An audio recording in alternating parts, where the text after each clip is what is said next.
किसी ने बड़ी प्यारी बात कही है कि हम फूंक मारकर दिए को तो बुझा सकते हैं लेकिन अगरबत्ती को नहीं, क्योंकि जो महकता है उसे कौन बुझा सकता है और जो जलता है वो तो खुद ही बुझ जाया करता है।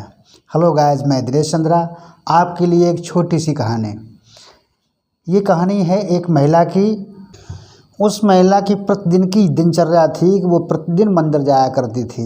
वो चाहे अपने घर पर हो या किसी दूसरे शहर जाए, चाहे गांव में जाए, चाहे किसी रिश्तेदारी में जाए, चाहे विदेश भी जाती थी तो भी वो पास के मंदिर जाती थी और मंदिर जा कर के प्रभु के दर्शन जरूर करती थी।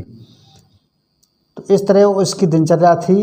एक बार की बात है कि वो एक पास के मंदिर गई और वहाँ जा कर के वो इधर उधर चारों तरफ देखने लगी, कभी इधर देखती कभी उधर देखती। उसके बाद सीधा पुजारी के पास जा कर के नाराज़ होने लगी। पुजारी बोले, क्या बात हो गई है भाई? यहाँ किसी ने कुछ आपसे कुछ कह दिया है या कुछ कर दिया है या हमसे कोई भूल हो गई है? हमें बताइए तो सही, क्या बात हो गई है? महिला बहुत तेज़ नाराज़ हो रही थी। बाद में बोली, यहाँ जिधर देखो उधर सब लोग दिखावा कर रहे हैं।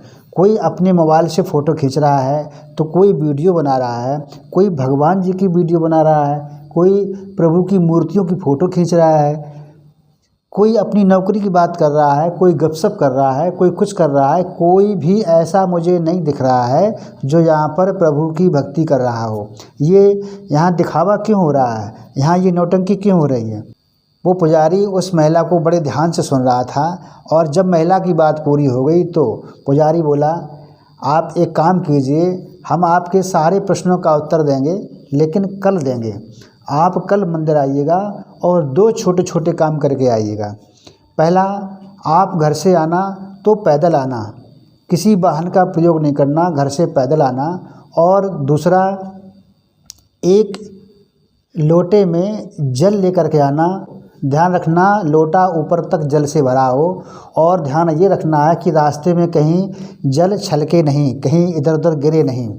और जब आप आएँ तो मंदिर की 3 परिक्रमा करना। 3 परिक्रमा करने के बाद मेरे पास आना और हम आपके सभी प्रश्नों के उत्तर देंगे। महिला बोली, ठीक है, हम कल आते हैं।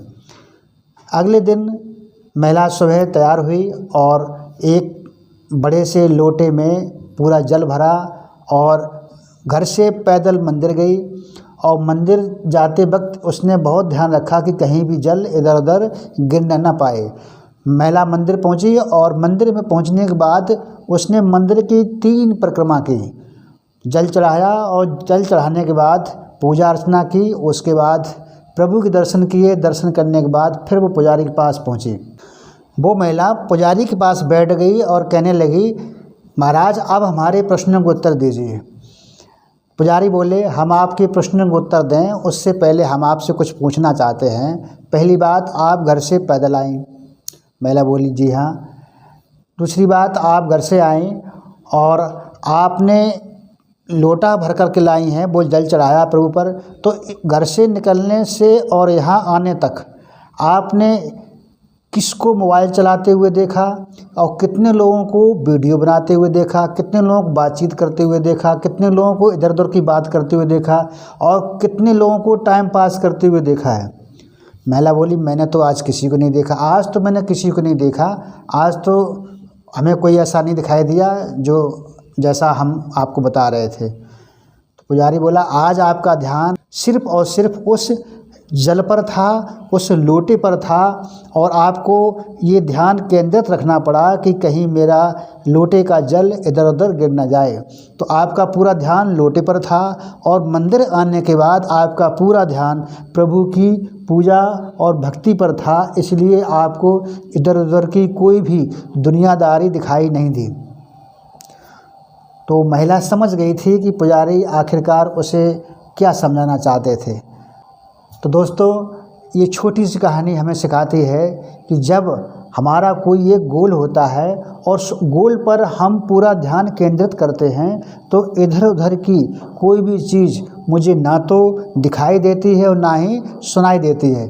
तो हमें सिर्फ अपने लक्ष्य पर ध्यान देना चाहिए, अपने जो हमारा गोल है सिर्फ उस पर कंसंट्रेट करना चाहिए। फिर आप इधर उधर की किसी भी बात से परेशान नहीं होंगे, भ्रमित नहीं होंगे। तो ये कहानी हमें ये सिखाती है कि हमें हर हाल में अपने लक्ष्य पर फोकस करना है और इधर उधर भटकना नहीं। ये कंसंट्रेट जो है की ऑफ सक्सेस होती है, इसलिए आप लोग इस बात का ध्यान रखें कि लक्ष्य पर ध्यान दें, फोकस करें।